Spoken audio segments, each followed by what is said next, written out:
இந்த ஸ்தலத்தில் வசிக்கின்றதான அன்பு குடும்பத்தார் மத்தியில் அருமையான தகப்பனார் பாஸ்டர் துரராஜ் அவருடைய முதிர் வயதாய் 75 வயதில் கர்த்தருக்கென்று ஊழியம் செய்தவராய் செய்து கடந்த நாளில் தேவனுடைய அழைப்பை பெற்று கர்த்தருடைய ராஜ்யத்தில் கலந்து போகிற பாக்கியத்தை தேவன் கொடுத்திருக்கிறார்.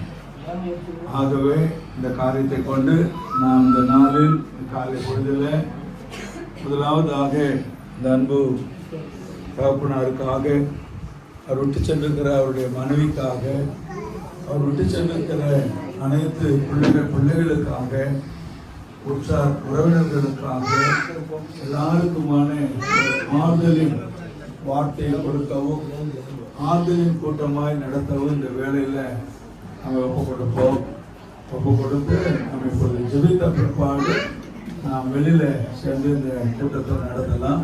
நீங்கள் இங்கே இருக்கிறவங்க இருக்கலாம், மற்ற ஒரு வெளியே மாட்டாலும் அந்த அமர்ந்து கொள்ளலாம். கர்த்தர் நடத்துவாராக. அன்பும் இறக்கம் நிறைந்த நல்ல தகப்பனே, இந்த நாளிலும் இந்த ஸ்தலத்தில் ஆண்டவரே இத்தனை ஆண்டுகள் எங்களோடு வாழ்ந்து உங்களுடைய கனமான ஊழியத்தை செய்து பலருக்கும் சுவிசேஷம் சொல்லி பலரையும் பரலோக ராஜ்யத்துக்கு ஆயத்தப்படுத்த அன்பு தாசன் கர்த்தாவே உங்களுடைய வேலை வந்தது என்று சொல்லி நீர் அழைத்து கொண்டீரப்பா, நாங்கள் தடை பண்ண முடியாது. நீர் தெரிந்து கொண்டீரப்பா, நாங்கள் ஒன்று சொல்ல முடியாது. அந்தபடியே கர்த்தர் அவருடைய ஓட்டத்தை முடிக்கவும் உலக வாழ்க்கை முடித்தாலும் மறுமைக்குரிய வாழ்க்கையில ஒரு மகிமையான ராஜ்யத்தை ஒரு ஆசீர்வாதத்தை நீ கொடுக்கவும் நீ சித்தம் கொண்டீர் ஆண்டவரே. அந்தபடி இந்த நாளில் கூட அன்பு சகோதரர் விட்டு சென்றிருக்கிற அவருடைய மனைவிக்காய், அவருடைய மகன்களுக்காய், மகளுக்காய், மருமகளுக்காய், பேர பிள்ளைகளுக்காய், உடன்பிறப்பு குடும்பங்கள் பழகினவர் அனைவருக்குமாய் ஆண்டவருடைய வார்த்தை ஒன்றே ஆறுதலாக இருப்பதாக. ஆம் ஆண்டவரே, உடைய வார்த்தையினால் இன்னமா எங்களை ஆறுதல்படுத்தும், தைரியப்படுத்தும். இயேசுவின் நாமத்தில் பிதாவே, ஆமென். ஸ்தோத்திரம். அதற்கு ஸ்தோத்திரம். இந்த நாளில் கூட நாம் இருந்த வண்ணமாகவே கவனச்சாரத்தை போட்டுக்கிறோம். செய்ய இருந்த வண்ணமாக சில பாடல்களை பாடுவோம். பாடின பிற்பாடு அன்பு காப்பனாரை குறித்து சொந்தங்களாகவும் பழகினவர்களாகவும் சபையாராகவும் யாராகிலும் வந்து சாட்சி சொல்லவும் ஆண்டவர் நம்மை நடத்துவாராக.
தேவ சமூகத்திலே நாம் ஒரு மனப்பட்டு கர்த்தரை நோக்கி நாம் பாடுவோம். அவர் ஒருவரே நமக்கு ஆறுதல் தருபவர், ஆறுதல் செய்வருமாய் இருக்கிறார்.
no Satam Deva Kandante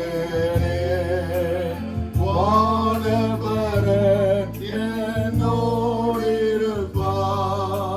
Valai Tadiyom Kolumiktejo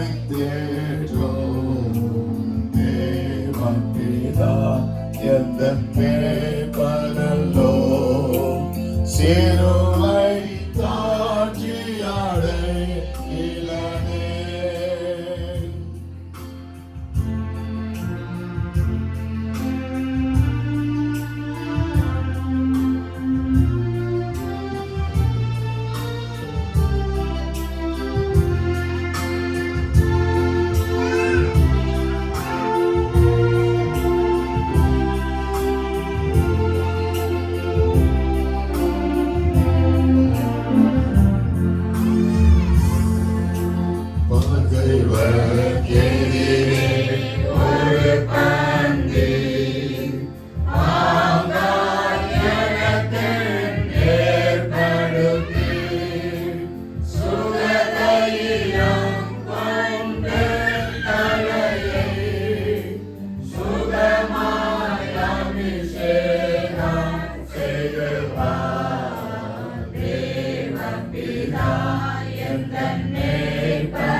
இல்லை பரவாயில்ல நிறுத்திக்கிட்டு தான் கரெக்டாக இருக்கும்.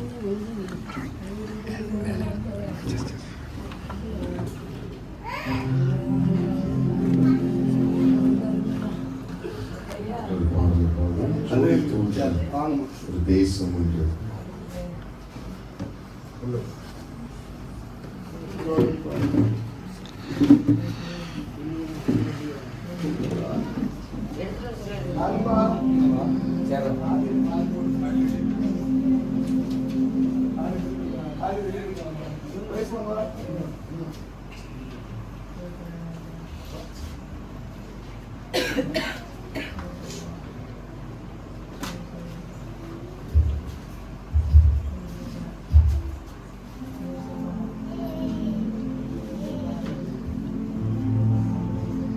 ஜோதி தோன்றும் தேசமுண்டு சுவாசத்தால் காண்கிறோ நம் பிதா அழைக்கும் பொழுது நாம் எங்கே செல்லுவோம். இந்த ராயம் இப்பிலே மோட்சக்கரையில் நாம் சந்திப்போம். இன்பராய்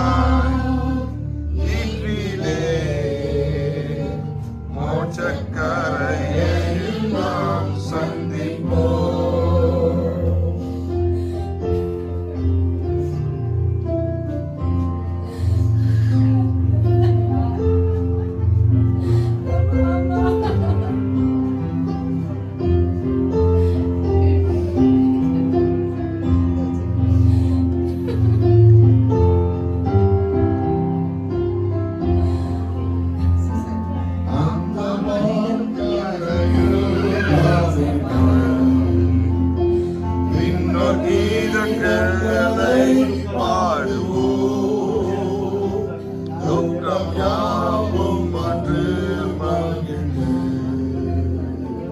சுத்தரில் ஆறுதல் அடைவோம். இன்ப நாள் ஈற்றிலே மோட்சக்கரையை நாம் சந்திப்போம்.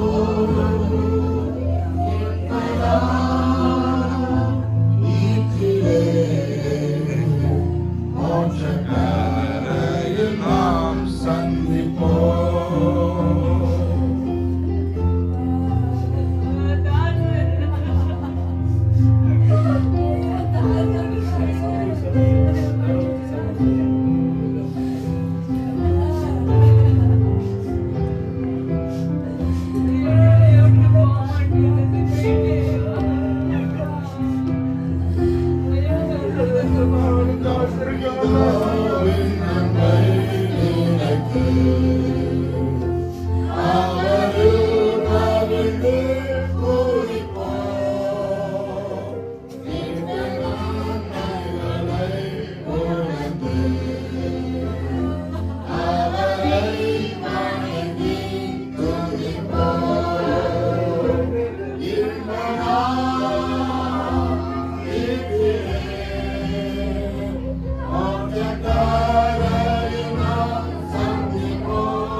சோத்திரம். இப்போது நம்ம மத்தியில் வந்திருந்தானே பாஸ்டர் ஆபிரகாம் அவர்கள் அங்க வந்து ஜெபிப்பார்.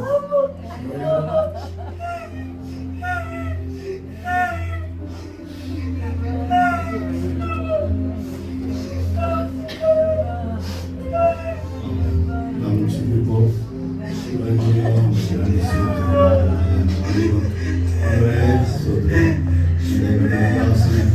தேவனுடைய ராஜ்யத்திற்கு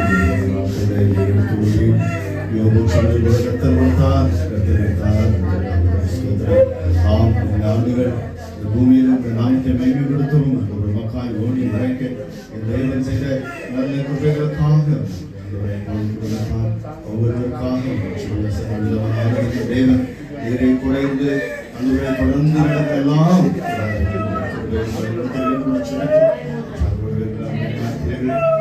எல்லோரும் அன்பே சமாதானம் அன்பே ஆறுதல் உண்டாகும்படியாக நினைச்சு தொடர்ந்து பரிசுத்தாவியானவர் நடத்த வேண்டும்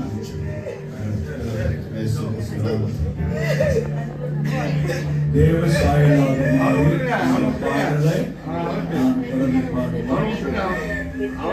எல்லாமே அவனை விட்டுருங்க.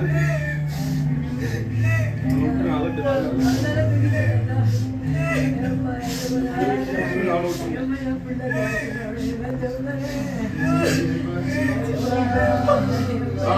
ஆகமாய்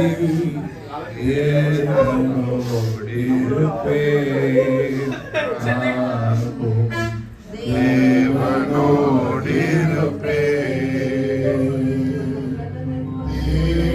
தேவசாயம்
ஜெய்சீலன் முன்பாக வந்து ஒரு சில வார்த்தைகளை அவர் பகிர்ந்து கொள்ளும்படி அன்போடு அழைக்கிறோம். ஜெய்சீலன்.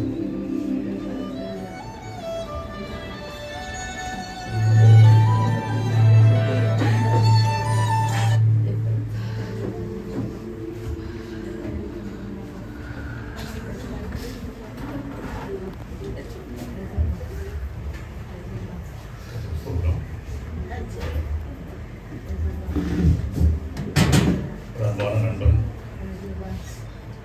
வெகு நாளைய என்னுடைய காலத்தில் மிகவும் அக்கறையுள்ள ஒரு மனிதன். தெய்வ சமத்திலே அவரை நான் வாழ்த்தில் சொல்லியிருக்கிறேன். மனிதன் குறைவுள்ளவன் தான். நிறைவானது ஒரு பொழுது குறைவானது எல்லாம் மாறி போகும். அதைத்தான் அருமையான தேவனுடைய தாசனுடைய வாழ்க்கையை நாம் பார்க்கிறோம். அவருடைய அழைப்பு ஒரு அற்புதமான அழைப்பு என்பதை கேள்விப்படும்போது நான் மிகவும் சந்தோஷப்படுகிறேன். சமீபத்தில் ஒரு மாதத்துக்கு முன்னதாக நான் வந்து அவரை பார்க்க வரும்பொழுது அவருடைய துணைவியாருடைய சகோதரி சொன்னார்கள், கடைசி நிமிஷம் வரைக்கும் என்னுடைய கணவர் ஊழியம் தான் செய்ய வேண்டும் என்று அவர்கள் சொன்னார். அதே வார்த்தையை அவரும் சொல்லியிருக்கிறார். ஆச்சரியமான ஒரு காரியம் என்னவென்றால் கடைசி நிமிஷம் வரைக்கும் அவருடைய சமூகத்தில் அவர் காணப்பட்டிருக்கிறார். ரொம்ப ஆச்சரியமான ஒரு காரியம், நேற்று காலையில் திங்கட்கிழமை தான், ஞாயிற்றுக்கிழமை ஒரு சர்வீஸ் போயிருந்திருக்கிறாரு. ஆனால் திங்கட்கிழமையும் ஒரு கூட்டம் இருக்கிறது, செவ்வாய்க்கிழமை ஒரு கூட்டம் இருக்கிறது கேள்விப்பட மாத்திரத்தில். அவர் அதிலையும் கலந்து கொள்ள வேண்டும் என்று தன்னுடைய துணையாரோடு சொல்ல வேண்டும் என்று நினைத்திருக்கிறார். ஆனால் அவர் சொன்ன ஒரு காரியம், நான் போய் என்னுடைய அழைத்துக் கொள்கிறேன் சொல்லி. அங்கே போன பொழுது அவருக்கு அவருடைய அழைப்பின் நாள் வந்திருக்கிறது. அந்த அழைப்பின் நாளை பார்த்த மாத்திரத்தில் நான் ஆச்சரியப்படுகின்றேன்.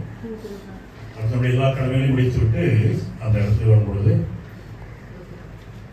அவர் கடைசி நிமிஷம் தான் ரொம்ப ஆச்சரியமான ஒரு காரியம். நல்லா ட்ரெஸ் பண்ணி அதில் ஊழியக்காரராக தேவ சுந்தரை காணப்பட்டிருக்கிறார் நினைத்து பார்க்கும் பொழுது எல்லாருக்கும் இது கிடைக்காது.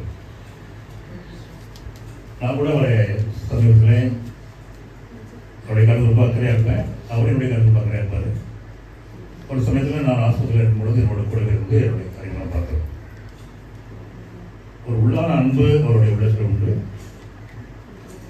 சில காரியங்களாலே இந்த காரியங்கள் மாறி போயிருந்தது. ஆனால் அந்த நாளிலே அவரை வந்து உரியவர்களை பார்க்கும்படியாக ஆண்டு கிடை செய்தார். வாழ்க்கை ஒரு நல்ல கணவர், நல்ல தகப்பனர், நல்ல ஊழியக்காரர், நல்ல ஒரு நண்பர் இந்த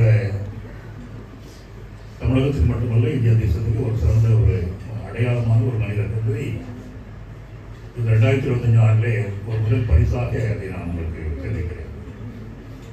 ஆண்டவர் தமிழை பிள்ளைகளை எந்த விஷயத்திலும் சேர்ப்பார். எனக்கு நீங்கள் 78 வயது நடந்து கொண்டு இருக்கிறது, 27 முடிந்து விட்டது. எனக்கு அவர் முந்தி கொண்டார். அவருடைய அழைப்பு அவருக்கெல்லாம் பூர்ணமானதுனால அவர் அழைத்து கொண்டார். 49 வயதிலேயே நான் போக வேண்டும் என்று ஆசைப்பட்டாலும் கூட எந்த விதமான அவிசுவாசமோ எந்த விதமான சந்தேகமோ எனக்கு இல்லாத பொழுது கூட ஆண்டவர் இந்த 2005 ஆண்டுகள் நிறைய அவர் தீவிர வைத்திருக்கிறார். அவருடைய அழைப்பு நமக்கு பாருங்கள். அவ்வளோதான். இது உலகத்திலே எல்லாருக்கும் நடக்கிற ஒரு காரியம் தான். ஒரு முறை மறிப்பது பின்பு நியாய தீர்ப்படைவதும் தேவனுடைய நியமனமாக இருக்கிறது. இதை அநேகம் நினைக்காமல் தான் வீணாய் அழுது கொண்டு புரட்டிக் கொண்டு இருக்கிறதை நாம் சந்தோஷப்பட வேண்டிய ஒரு காரியம் என்று சொன்னால் அருமையான ஊழியக்காருடைய அழைப்பு ஒரு அற்புதமான அழைப்பு. எல்லாருக்கும் அழைப்பு கிடைக்காது. 199 பேருக்கு அழைப்பு கிடைக்காது. ஏன் சொன்னால் 99.9 பேர் கூட அழைப்பு கிடைக்காது. அப்படிப்பட்ட ஒரு அற்புதமான அழைப்பு தேவர்கள் இருக்கிறார். அவர் காண்பித்த நல்ல மாதிரிகளை நாம் பின்பற்றுவோம். ஒரு முறை நான் ஒரு சபை ஒழித்து வந்தேன். நான் அந்த சமயத்தில் சபையை குறித்து ரொம்ப அனுதாபப்பட்டேன். அப்போ அவர் மூலமாக ஆண்டு சொன்னார், அனுதாபப்பட வேண்டிய அவசியம் இல்லை, அதை எடுப்பதற்கு வேறு ஆண்டு இருக்கிறாங்க, அதனால் நீ போய் வீணாவும் தலை கொடுக்க வேண்டாம். உடனடியாக அந்த வார்த்தை நான் கேட்பேன். சொன்னால் சின்னவர் தான், நம்முடைய பிள்ளைகள் கூட நமக்கு சில சமயங்கள் ஆலோசனை சொல்வார்கள். அந்த ஆலோசனை நான் கேட்போம். அதுதான் நாம் கற்றுக்கொள்ள வேண்டிய ஆச்சரியமான அற்புதமான ஒரு காரியம். நான் அதிகமாக பேச எவ்வளவோ காரியங்கள் இருக்கிறது. நான் கூட சகோதரியை நான் சந்தோஷப்படுத்த தைரியப்படுத்துகிறேன். என்னுடைய பிள்ளைகளை நான் சந்தோஷப்படுத்துகிறேன். தைரியப்படுத்துகிறேன். உங்களுக்கு ஊழியக்காரர்களை நான் ஆசீர்வதிக்கிறேன். தேவனுடைய நாமத்திலே வயதின் அடிப்படையில் ஒருவரை நான் அவளை ஆசிரியேன். ஐயா அவனோட உங்களுக்கு சொன்னாச்சு 68 தான். நிறைய சொல்லுவாங்க 78 நம்ப முடியலன்னு சொல்லி. ஆனால் 77 வயது முடிந்த போது கூட அநேகரை நான் பார்த்தேன். என்னுடைய இளவர்களே இருக்கிற அநேகர் நடமாட கூட முடியாமல் இருக்கிறாங்க. ஆண்டோடு பெரிதான இருக்கிறதுனால எந்த நிமிஷம் வரைக்கும் நாங்கள் ஆண்டோடு இருக்கிறோம். கடந்த ஞாயிற்றுக்கிழமை நாங்கள் ஒரு 10 பேர் 15 பேர் வரைக்கும் ஒரு சுற்றி ஒளி சேர்ந்து இருந்திருக்கோம். ஒவ்வொரு மாதத்திலும் வழக்கமாக செய்கிற காரியங்கள் செய்ய வேண்டிய காரியம் தான். நீ அறிந்திருந்தால் ரட்சிக்கப்பட்டிருந்தால் நீ ஆண்டவரை அறிவித்தார். யாருக்கு நான் சொல்லிக்கூடிய ஒரு காரியம் சொல்லலாம். நீ ரட்சிக்கப்பட்டிருக்கிறாயா, அவனுடைய பிள்ளையா இருக்கிறாயா, நீ அறிந்ததை நீ அனுபவித்ததை மற்றும் சொல்லு. ஆண்டவர் என்னை எழுப்பமாய் காத்தார், என்னை ஆச்சரியம் நடத்துகிறார் என்று சொல்லி அவர்களுக்கு சொல்ல வேண்டும். அதுதான் அவருடைய கடமை. இதை விட்டு இன்னைக்கு உலகத்துக்காக வாழ்ந்துட்டுனா வாங்கிட்டோம்னா உலக மனிதர்களோட கேடான நிலைமைக்கு நான் போய்விடும். ஆண்டவர் ஒரு அற்புதமான உழைப்பை தெய்வம் கொடுத்திருக்கிறார். அதுக்காக நான் சொல்கிறேன். மாதிரி நாம் பின்பற்றுவோம். நான் கூட அவர் மூத்தவராக அவருடைய நல்ல ஆலோசனை நான் கேட்டிருக்கிறேன். இன்னும் அவருடைய நல்ல ஆலோசனைகள் என்னுடைய உடற்கலை தலைவர்கள் சொல்லியிருக்கிறது. கர்த்தர் தொடர்ந்து செய்கிற ஆசிரியப்பாங்க, தைரியப்படுத்துவாங்க. நாம் ஒரு நாள் அப்பாவை பார்ப்போம். அதை தான் நாம் உடைய கவலை நாம் பார்ப்போம், அப்பாவை பார்ப்போம். இந்த ஒரு நிச்சயம் தான் நமக்கு வரும். மரணம் ஆண்டவரை பார்ப்போது தான் விசுவாசிக்கிறோம். மகன்களும் மருமகன்களும் மகன்களும் மருமகளும் பிள்ளைகளும் சொல்ல வேண்டிய காரியங்கள் தான். தேவ நாளிலே அவரை தேவசந்தையை துதிக்கிறேன். நல்ல சந்தர்ப்பத்தில் கொடுத்த தேவனை சோதரிக்கின்றேன். நல்ல வாய்ப்பு கொடுத்த அருமையான பாசத்திற்கு வணக்கத்தை நான் கூறிக்கொள்கின்றேன்.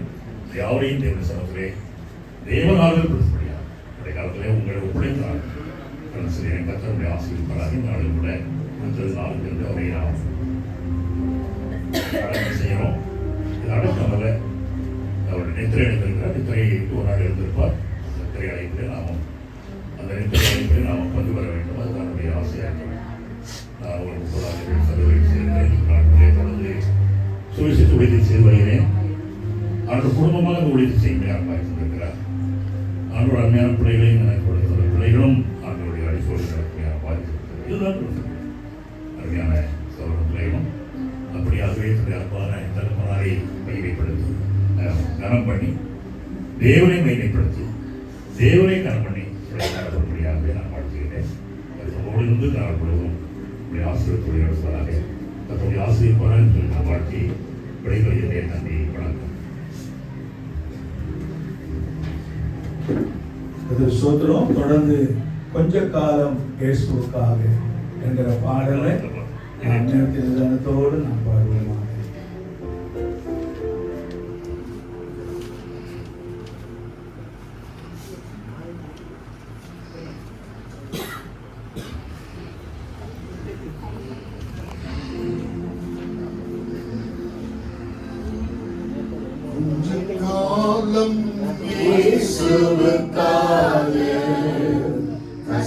கஷ்டப்பாடு சகிப்பதினால் துன்பம் இன்பமாய் மாறும். இயேசுவை நான் காணும் போது பாதம் விழுந்து பணிந்து ஆனந்த கண்ணீர் வடிப்பேன். எந்தன் ஓட்டம் ஜெயத்துடன் முடியும். அந்த நாளில் சுதந்தரிப்பேன். எந்தன் ஓட்டம் ஜெயத்துடன் முடியும். அந்த நாளில் சுதந்தரிப்பேன்.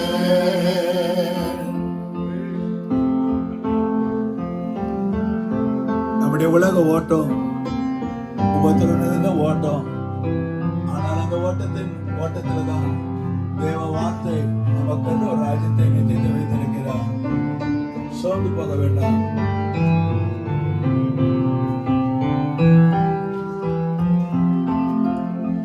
கஷ்டம் கண்ணீர் நிறைந்த உள்ளதை கடந்தேண்டோ நான்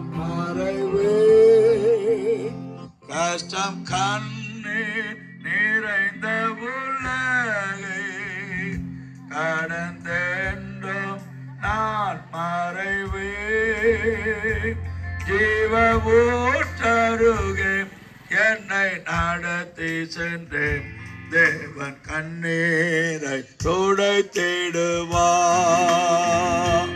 ஜீவ ஊற்றருகே என்னை நடத்தி சென்றேன் தேவன் கண்ணீரை துடைத்திடுவார் கொஞ்ச காலம் இயேசுவுக்காக கஷ்டப்பாடு சகிப்பதினார் இந்த துன்பம் இன்பமாய் மாறும் இயேசுவை நான் காணும் போது அவர் பாதம் இருந்து பணிந்து ஆனந்த கண்ணீர் வடித்தேன் எந்தன் ஓட்டம் ஜெயத்துடன் முடியும் அந்த நாளில் சுதந்தரிப்பேன் எந்தன் ஓட்டம் ஜெயத்துடன் முடியும் அந்த நாளில் சுதந்தரிப்பேன். கர்த்தருக்கு ஸ்தோத்திரம். இப்போதும் நமதுதான செல்வராஜ் முன்பாக வந்து சில சாட்சிகளை சொல்லுவார்.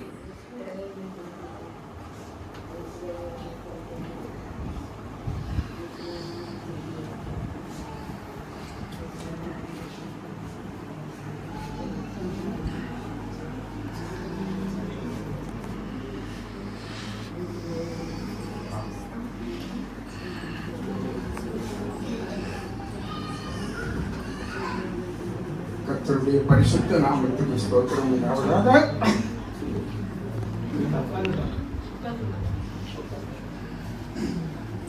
இந்த நாள் உலக பிரகாரமாக இது ஒரு துக்கமான நாள். ஆனாலும் தேவனுடைய வார்த்தையின்படி ஒரு மனிதனுடைய ஜனன நாளை பார்க்கிறோம் அவனுடைய மரண நாள் நல்லது. யோபு சொல்லுகிறார், யோபு 14வது அதிகாரம் 1 வசனத்திலே சொல்லுகிறார், ஸ்திரீனிடத்தில் பிறந்தவன் வாழ்நாள் குறுகினவனும் சஞ்சலம் நிறைந்தவனுமாய் இருக்கிறான்.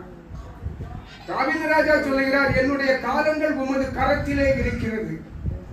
இன்னும் வேதம் சொல்லுகிறது, நம்முடைய ஆயுசு நாட்கள் 70 வருஷம், பலத்தின் மிகுதியினால் 80 வருஷம். ஆனாலும் அது வருத்தமும் சஞ்சலமும் தான். ஆனால் இந்த நாளிலே என்னை குறித்த அளவுக்கு சகோதரனை ஆண்டவர் அழைத்திருக்கிறார் என்பதை நான் 100க்கு 100 விசுவாசிக்கிறேன். ஏனென்று சொன்னால் இந்த மாதிரி ஒரு அழைப்பு உலகத்திலே எந்த ஊழியக்காரருக்கும் கிடைக்குமா என்றால் அது அரிதான ஒரு காரியம். நீ அரிதானதை கேட்டாய் என்று சொல்லி எலியா தீர்க்கதரிசி எலிசா தீர்க்கதரிசியிடம் சொன்னார். அதே போன்ற அரிதான காரியத்தை ஆண்டவர் செய்திருக்கிறார். இது பெரிய ஒரு நம்முடைய அறிவுக்கு எட்டாத ஒரு பெரிய ஆச்சரியமான ஒரு காரியம். இந்த நாளிலும் சகோதரனை குறித்து சாட்சி சொல்ல வேண்டும் என்று சொன்னால் மணிக்கணக்காக நான் சொல்லிக் கொண்டே இருக்கலாம். ஏனென்று சொன்னால் நாங்கள் இருவரும் சிறு வயது முதல் ஒன்றாகவே வளர்ந்தோம், ஒன்றாகவே பழகினோம், ஒன்றாகவே சில வேலைகளை செய்தோம், ஒன்றாகவே ரட்சிக்கப்பட்டோம்.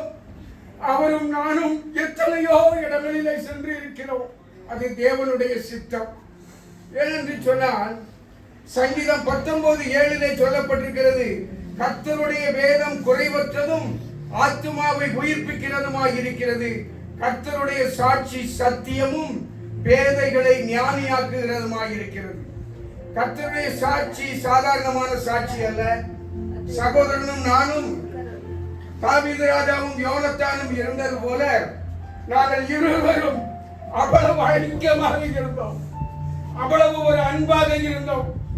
நாங்கள் இருவரும் சைக்கிளில் சென்று கிராமம் கிராமமாக சுவிசேஷத்தை அறிவித்தோம். அதற்கப்புறமாக சைக்கிளில் சென்று ஒவ்வொரு ஊர்களிலும் சபைகளிலே பிரசங்கித்தோம். அதற்கு தேவன் இரக்கம் செய்தார், தேவன் கிருபை செய்தார், தேவ கிருபையை எங்களுக்கு தந்தார், எங்களை ஆண்டவர் பலப்படுத்தினார். இந்த நாள் நம்முடைய பார்வைக்கு ஒரு மன கஷ்டமான நாள் தான், ஆனாலும் தேவனுடைய பார்வைக்கு அருமையான ஒரு நாள். அவர் ஸ்தோத்திரம். அது 1 யோவான் 1வது அதிகாரம் 3வது வசனத்திலே சொல்லப்பட்டிருக்கிறது, நீங்களும் எங்களோட ஐக்கியம் உள்ளவர்கள் ஆகும்படிக்கு நாங்கள் கண்டும் கேட்டும் இருக்கிறதை உங்களுக்கு அறிவிக்கிறோம். எங்களுடைய ஐக்கியம் பிதாவோடும் அவருடைய குமாரனாகிய இயேசு கிறிஸ்துவோடும் இருக்கிறது. இந்த உலகத்திலே எந்த மனிதனோடும் ஐக்கியம் இருந்தாலும் அவன் கைவிட்டு விடுவான். ஆனால் நம்முடைய தேவனோடு ஐக்கியம் இருந்தால் அவர் ஒரு நாளும் கைவிட மாட்டார். அவர் கடைசி நேரத்திலே கை கொடுத்து தூக்கி அவனை அவரோடு கூட அமரச் செய்வார். அப்படிப்பட்ட தேவனைத்தான் நாம் ஆராதிக்கிறோம். அந்த தேவன் தான் நம்மை ரட்சித்திருக்கிறார். இந்த உலகத்திலே பவுல் நமக்கு அழகாக எழுதுகிறார். என்ன சொல்லுகிறார்? 1 தெசலோனிக்கர் 4:13 அவர் சொல்லுகிற வார்த்தை என்ன தெரியுமா? இந்த உலகத்திலே நீங்கள் நித்திரை அடைந்தவர்கள் நிமித்தம் மற்றவர்களைப் போல துக்கித்து அறிவில்லாதிருப்பது எனக்கு மனதில்லை. மற்றவர்களைப் போல என்று சொன்னால் ரட்சிக்கப்படாதவர்களைப் போல. இந்த ரட்சிப்பு என்பது இது ஒரு விசேஷமான பூ. இந்த பூவை பற்றின அருமை எல்லோருக்கும் தெரியுமா என்றால் சந்தேகமான ஒரு காரியம். இந்த பூவை பற்றின அருமை ஒரு மனிதனுக்கு தெரிந்தால் அவன் மரணத்தை குறித்து கவலைப்படவே மாட்டான். ஏனென்றால் வேதம் சொல்லுகிறது, எபிரேயர் 9:27, ஒரே தரம் மரிப்பதும் பின்பு நியாய தீர்ப்பு அடைவதும் மனுஷருக்கு நியமிக்கப்பட்டிருக்கிறது. மனுஷருக்கு நியாய தீர்ப்பு யாருக்கு? மனுஷருக்கு. ஆனால் ரட்சிக்கப்பட்ட மனிதனுக்கு நியாய தீர்ப்பு கிடையாது. ரட்சிக்கப்படாத மனிதனுக்கு நியாய தீர்ப்பு உண்டு. அதை நாம் அறிந்து கொள்ள வேண்டும். அதற்காகத்தான் எல்லாரும் ரட்சிக்கப்பட வேண்டும், ரட்சிக்கப்பட வேண்டும் என்று ரட்சிக்கப்பட்ட பிள்ளைகள் எல்லாம் சொல்லுகிறார்கள். ஆனால் அந்த வார்த்தை நம்முடைய ஜனங்களுக்கு காதிலே விழமாட்டேன் என்கிறது. ஏனென்று சொன்னால் நோவா 120 வருஷம் பிரசங்கித்தார், யாருமே கேட்கவில்லை. நோவா குடும்பம் மாத்திரம் பேழைக்குள் பிரவேசித்தது. அதே போன்றுதான் இந்த நாட்களிலும் நடந்து கொண்டிருக்கிறது. ஐயா கொஞ்சம் பேசணும், சாட்சிதான். அதனால நம்ம என்ன நினைக்கணும்னு சொன்னா, உலகத்திலே நல்லா இருந்தா போதும் நினைக்கும் கிடையாது. இம்மைக்காக மாத்திரம் நீங்கள் கிறிஸ்துவின் மேல் நம்பிக்கை உள்ளவர்களாய் இருப்பீர்களே ஆனால் எல்லா மனுஷரை பார்க்கிலும் நீங்கள் பரிதபிக்கப்படத்தக்கவர்களாக இருப்பீர்கள். ஏனென்று சொன்னால் ஒரு நாள் மரணம் எல்லோருக்கும் வரும். அந்த மரணத்தை குறித்து லூக்கா 21 சொல்லப்பட்டிருக்கிறது, அது கண்ணியை போல வருமா. கண்ணியை போல என்றால் நம்முடைய கழுத்துல கண்ணியாக விழுந்து விட்டால் அதிலிருந்து நம்ம தப்பவே முடியாது. அதாவது பிரசங்கி 8வது அதிகாரம் 12வது வசனம் என்று நினைக்கிறேன். அதில் என்ன சொல்கிறார் என்று சொன்னால், தன் காலத்தை மனுஷன் அறிவான். தன் காலத்தை அறியக்கூடிய மனுஷன் கிடையாது. ஏனென்று சொன்னால் இந்த உலகத்திலே எப்படியெல்லாமோ மரணம் வந்து கொண்டிருக்கிறது. ஆனால் ஒரு நீதிமானுக்கு வரக்கூடிய மரணம் அது தேவனுடைய கரத்திலிருந்து வருகிறது, தேவனுடைய சித்தத்தினாலே வருகிறது. தேவன் அவனோடு கூட இருக்கிறார். அவர் அவனை தூக்கி எடுப்பார், அவரோடு கூட அவனை உட்கார வைக்கிறார்.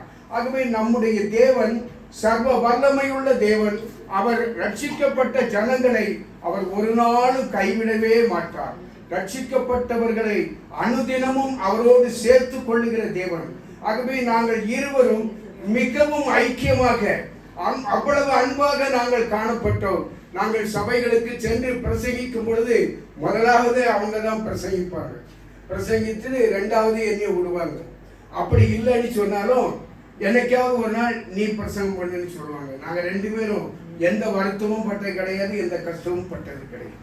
ஆனால் நாங்கள் 2 பேரும் எந்த சபையிலையும் துட்டு வாங்கினதும் கிடையாது, யாருக்கிட்டையும் காசு கேட்டதும் கிடையாது. அப்படித்தான் நாங்கள் 2 பேரும் போய்கிட்டு இருந்தோம். ஆனால் ஆண்டவர் இன்றைய வரைக்கும் ஒரு குறைவில்லாம ஐயாவையும் நடத்தி இருக்கிறார், அவர் குடும்பத்தையும் நடத்தி இருக்கிறார். எல்லா காரியங்களிலும் ஆண்டவர் அற்புதமாக அவர்களை நடத்தி இருக்கிறார்.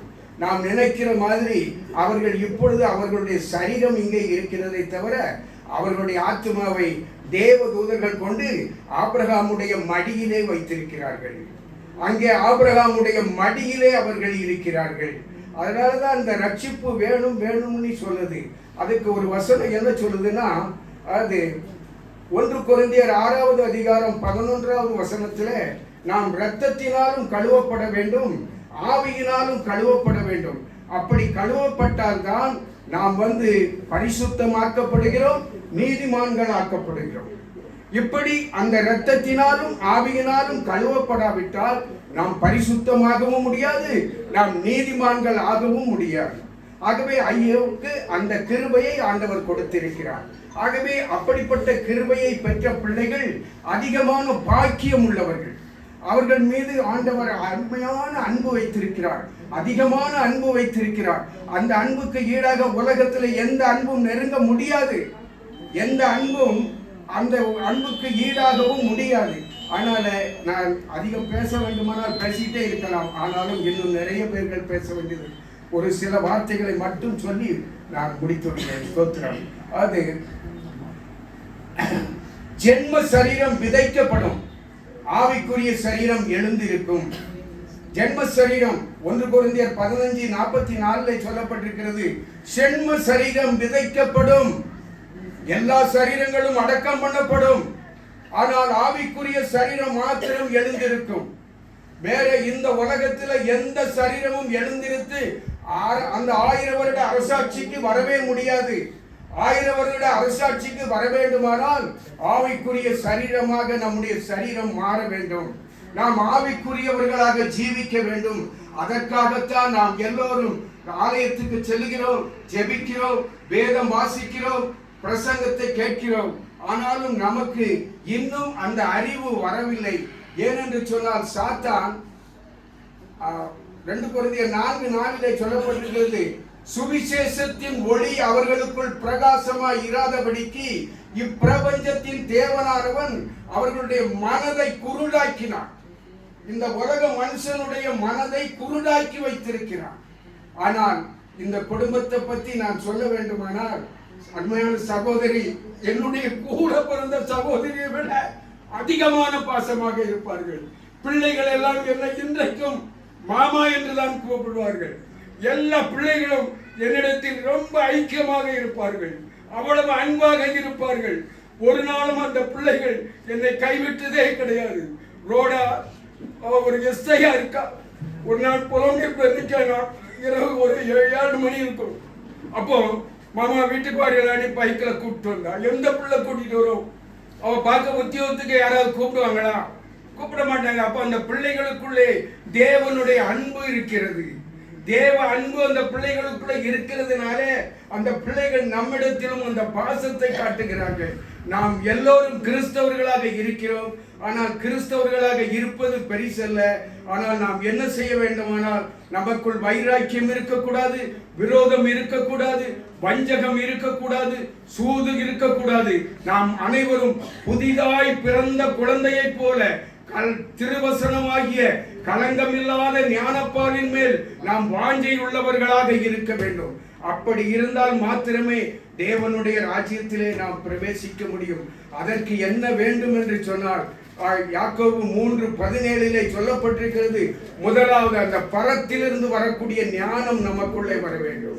அது நம்மளை சுத்தப்படுத்துகிறது, நம்மளை தைரியப்படுத்துகிறது, நம்மளை எல்லா கரைகளையும் நீக்குகிறது, நம்மளை பரிசுத்தமாக்குகிறது. தேவன் நம்மளை பரிசுத்த பாதையிலே நடத்துவார். ஆகவே இந்த சகோதரன் இன்றைக்கு இவர்கள் ஆண்டவருடைய மடியிலே இருக்கிறார்கள். ஒரு வசனம் சொல்லுகிறது, தானியேல் 12:2 வசனம், அது சிலர் நித்திய நிந்தைக்கும் சிலர் நித்திய ஜீவனுக்கும் எழுந்திருப்பார்கள். இந்த சகோதரன் நித்திய ஜீவனுக்கு எழுந்திருக்கிறார்கள். நித்திய நிந்தைக்கு அவருடைய பிள்ளைகள் எழுந்திருப்பதே கிடையாது. ஆகவே தேவனை தேடுகிற பிள்ளைகள் ரட்சிக்கப்பட வேண்டும். அப்படி ரட்சிக்கப்பட்டால் மாத்திரமே தேவனுடைய ராஜ்யத்தில் பிரவேசிக்க முடியும். ஒரே ஒரு காரியத்தை மாத்திரம் உங்களிடத்தில் சொல்ல விரும்புகிறேன். ஆவியானவர் உணர்த்துகிறபடியினாலே, இன்றைக்கு எல்லாருமே ரட்சிக்கப்படுகிற ஜனங்கள் அதன் வெளிச்சத்திலே நடப்பார்கள் என்று சொல்லி இந்த சத்தியத்தை கேட்டு ஏமாந்து கொண்டிருக்கிறார்கள். இந்த சத்தியம் அப்படி இல்லை. இதனுடைய பொருள் நீங்கள் தீத்து 3வது அதிகாரம் 5வது வசனத்திலிருந்து 8வது வசனம் வரை வாசித்து பார்ப்பீர்களே, ஆனால் உங்களுக்கு தெரியும் அந்த ரட்சிப்பு எப்படிப்பட்டது என்று சொல்லி. இப்படி ரட்சிக்கப்பட்டால்தான் அவர்கள் அந்த ராஜ்யத்திலே பிரவேசிக்க முடியும். அப்படி இல்லாதவர்கள் அந்த ராஜ்யத்திலே பிரவேசிக்கவே முடியாது. ஆகவே நாம் அனைவரும் நாம் கிறிஸ்தவர்களாக இருக்கிறோம். நாம் கர்த்தருடைய வார்த்தைக்கு கீழ்ப்படிந்து தேவனுடைய பிள்ளைகளாய் நாம் நடக்க வேண்டும். அதைத்தான் தேவன் விரும்புகிறார். இந்த நாளிலும் நான் பேச வேண்டுமானால் இன்னைக்கு எவ்வளவோ பேசலாம். ஆனால் ஐயா நிறைய பேர்கள் இருக்கிறார்கள், பெரிய ஊழியக்காரர்களாக இருக்கிறார்கள். நான் ஒரு அற்பமான மனிதன். ஆனாலும் சகோதரன், என்னுள்ளும் உயிரிலும் மேலான சகோதரன். நாங்கள் இருவரும் எந்த ரகசியத்தையும் மறைத்து வைத்ததே கிடையாது. எங்கள் இருவருக்குள்ளும் ஒரு ரகசியம் இல்லாமல் நாங்கள் பேசிக்கொள்வோம். அதனால் தான் சிநேகிதன் ரகசியம் சகோதரன் என்று சொல்லுகிறோம். ஒரு சிநேகிதன் இடத்திலே எதையும் மறைக்க மாட்டோம். ஆண்டவரே நம்மளை சிநேகிதன் என்கிறார். ஆனால் இன்றைக்கு இருக்கிற மனிதர்கள் கிறிஸ்தவன் என்று சொல்லுகிறோம். நம்மிடத்தில் அந்த அன்பு இருக்கிறதா? இல்லவே இல்லை. ஒரு உயர்ந்த மனிதனை கண்டால் உயர்ந்த இடத்திலே உட்கார சொல்கிறோம். ஒரு தாழ்ந்த மனிதனை கண்டால் அவனை அருவருப்பாக பார்க்கிறோம். கிறிஸ்தவம் நமக்கு அப்படி சொல்லவில்லை. கிறிஸ்து உங்களுக்கு மன்னித்தது போல நீங்களும் ஒருவர் குற்றத்தை ஒருவர் மன்னியுங்கள். அப்படி மன்னிக்கக்கூடிய சுபாவம் நமக்குள் வர வேண்டும். இந்த வாய்ப்பை கொடுத்த ஆண்டவராகிய இயேசு கிறிஸ்துவுக்கும் அடுத்தபடியாக உங்கள் சபை போதகர் ஐயா அவர்களுக்கும் என்னுடைய இயேசு கிறிஸ்துவின் நாமத்தினாலே நன்றியை தெரிவித்துக் கொள்கிறேன். கர்த்தர் ஒவ்வொருவரையும் ஆசீர்வதிப்பாராக. ஸ்தோத்திரம். பரலோகமே என் சொந்தமே என்கிற பாடலை பாடுவோம்.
இப்போது நம்ம தொழுதானே சகோதரர் அன்பழகன் அவர் சில வார்த்தைகளை சாட்சியாக சொல்லுவார்.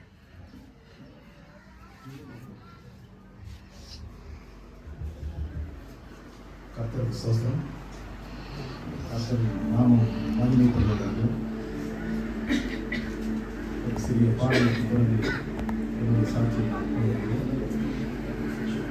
உயிரோடு எழுந்தவரே உம்மை ஆராதனை செய்கிறோம். ஜீவனின் அதிபதியே உம்மை ஆராதனை செய்கிறோம்.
அருமை சித்தப்பாவும் எங்கள் குடும்பத்தில் ஒளியாய் இருந்து வழி நடத்தி வரும் எங்கள் அருமை சித்தப்பாவுக்கு இந்த நினைவஞ்சலில் எனது மனது உருகுகிறது. எங்களை எல்லாம் வழிநடத்தின ஒரு பிதாமகன் என்று ஓய்வெடுத்துக் கொண்டிருக்கிறார். கர்த்தரின் நிழலில் அவருடைய புகழை சொல்ல வேண்டும் என்றால் நிறைய சொல்லிக்கொண்டே போகலாம். எப்படிப்பட்ட ஒரு மனிதராக இருந்த அவர் தேவனுடைய சாட்சியாக, தேவனுடைய பிள்ளையாக எப்படி மாறினார் என்பது நிறைய தெரிந்திருக்க வாய்ப்பில்லை. இந்த உள்ளூர்காரர்களுக்கு வேண்டுமானால் தெரிந்திருக்கும். எப்படிப்பட்ட மனிதர் அவர், யாருக்கும் அஞ்சாத ஒரு சிங்கம் அவர். அந்த சிங்கத்தை யாரும் சீண்டி கூட பாய்க்க முடியாது. அப்படிப்பட்ட ஒரு முன்கோபக்காரர். ஆனால் கர்த்தரின் நிழலில் வந்ததுக்கு பிறகு பைபிளை என்னைக்கு எடுத்தாரோ அன்னையிலிருந்து ஊழியத்தை தொடங்கினாரோ அன்னையிலிருந்து இந்த குடும்பம் சுபிட்சமாயிற்று. பிள்ளைகள் எல்லாம் நல்ல ஒரு கர்த்தர் வழி நடத்தினார். பிள்ளைகளுக்கெல்லாம் நல்ல ஒரு வழியை காட்டினார். அப்படிப்பட்ட ஒரு மாமனிதர் இன்று எங்களிடம் இல்லை. எங்களுடைய அருமை சித்தப்பா எங்களிடம் இல்லை. நெஞ்சு வெடித்து விடும் போல இருக்குது. அந்த அளவுக்கு அவர் மேல நாங்க பாசம் வச்சிருந்தோம். அப்படிப்பட்ட ஒரு மனுஷனை நாங்க இழந்து தவிக்கிறோம். அறிவுரைகள் எல்லாம் சொல்லும் பொழுது அருமையான ஒரு அறிவுரைகள் சொல்வார். அந்த அறிவுரைகளை கேட்டு நடக்கும்படியாக நான் அவருக்கு சாட்சியாகவே இருந்தேன். டேய் அந்த பழக்கத்தை விட்டுடு, டேய் இந்த பழக்கத்தை விட்டுடு, இது